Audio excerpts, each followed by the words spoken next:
Этот рецепт особенно понравится всем любителям кокоса. Пирог готовится без миксера из доступных продуктов, а после одного простого шага становится настолько сочным, что остановиться на одном кусочке просто невозможно. Всем ассаляму алейкум, добро пожаловать на мой канал.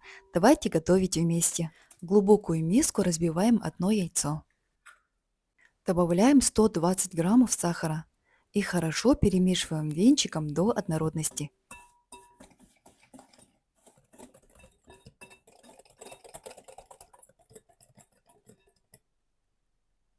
Затем всыпаем четверть чайной ложки соли для баланса вкуса.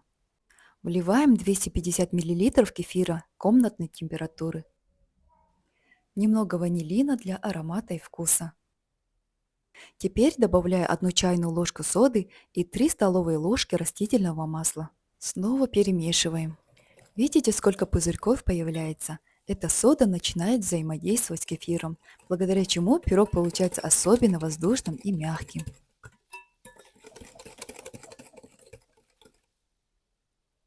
Просеиваем 230 граммов муки. Не пропускайте этот шаг. Просеянная мука насыщается воздухом, поэтому тесто получается более нежным.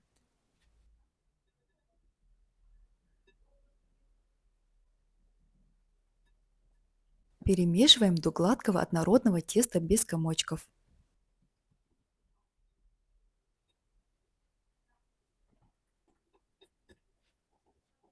Вот такое тесто у вас должно получиться, густая, как сметана. Пока убираем в сторонку, подготовим посыпку.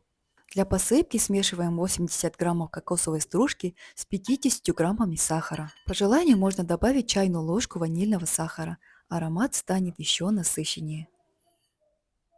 Немного перемешаем.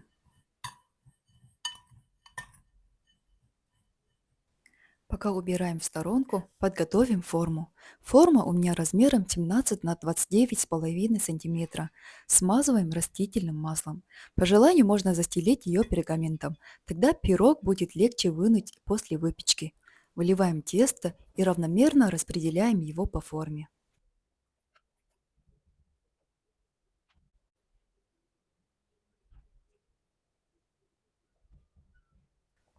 Теперь равномерно распределяем кокосовую смесь по поверхности теста.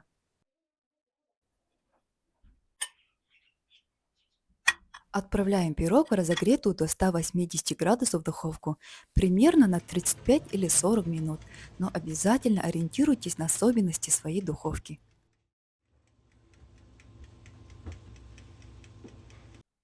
Готовность проверяем деревянной шпажкой. Она должна выходить абсолютно сухой.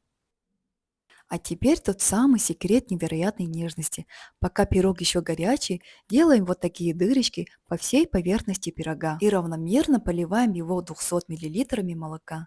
Не переживайте, молоко полностью впитается. Именно благодаря этому сам пирог будет очень сочным и буквально тающим во рту. Конечно, лучше дождаться, пока пирог полностью остынет, но признаюсь честно, у меня терпения обычно не хватает. Я разрезаю его еще теплым, аромат стоит просто невероятный. Нарезаем пирог на порционные кусочки и подаем к чаю. Он получается очень нежным, влажным, с аппетитной кокосовой корочкой. Обязательно попробуйте приготовить. Уверена, этот рецепт станет одним из ваших любимых. Приятного всем аппетита! Если вам понравился этот нежный кокосовый пирог, то не спешите закрывать видео. Сейчас покажу еще один замечательный рецепт. Знаменитый пирог 3 стакана. Здесь вообще не нужно замешивать тесто, а результат получается настолько вкусным, что мало кто с первого раза догадается, насколько просто он готовится. Давайте начнем. Для начала соединяем все сухие ингредиенты. В миску всыпаем 1 стакан манки и 1 стакан муки. Полстакана сахара. В оригинальном рецепте 1 стакан сахара, но для меня это было слишком много. 1 чайная ложка разрыхлителя. Пол чайной ложки соли для стабилизации вкуса. Хорошо перемешиваем. Чтобы слои были ровными, я сразу разделяю смесь на 4 равные части. Если у вас есть свои рецепты, вы можете поделиться с нами в комментариях. Для кого-то, возможно, это будет полезно.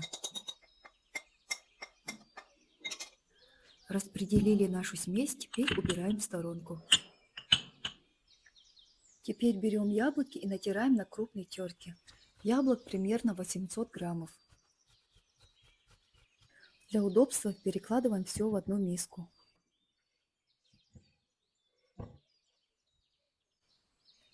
Далее готовим форму. Форма у меня диаметром 27 сантиметров. Застилаем пергаментом и натираем на дно немного сливочного масла или маргарина.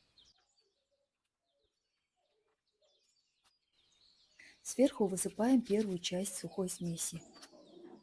Немного распределим, чтобы было равномерно.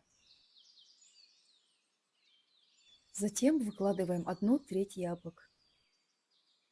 Равномерно распределяем с помощью ложки и немного утрамбовываем, чтобы в готовом виде наш пирог не рассыпался.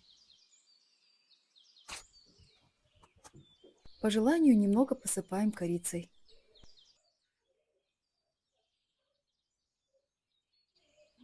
Дальше снова сухая смесь, потом яблоки. Так собираем пирог слоями до самого конца.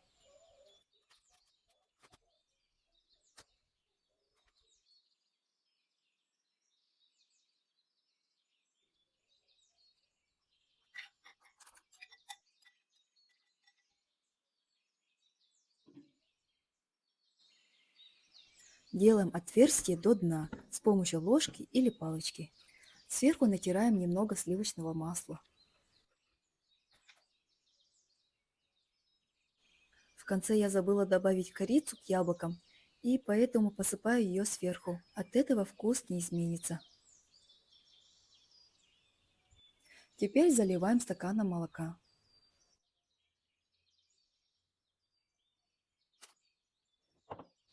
Немного можно покачать нашу форму, чтобы молоко распределилось по поверхности.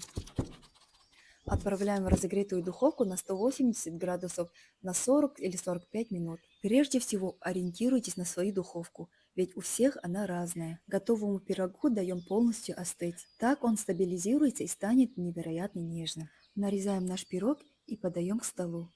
Совет: если форма у вас меньше диаметром, то пирог получится выше. Это сочно, нежно и очень вкусно. Обязательно попробуйте. Пусть этот рецепт станет поводом собрать всю семью за чаем. Желаю вашему дому мира, добра и нескончаемого бараката. Спасибо, что досмотрели видео до конца. И ассаляму алейкум варахматуллахи ва баракатух.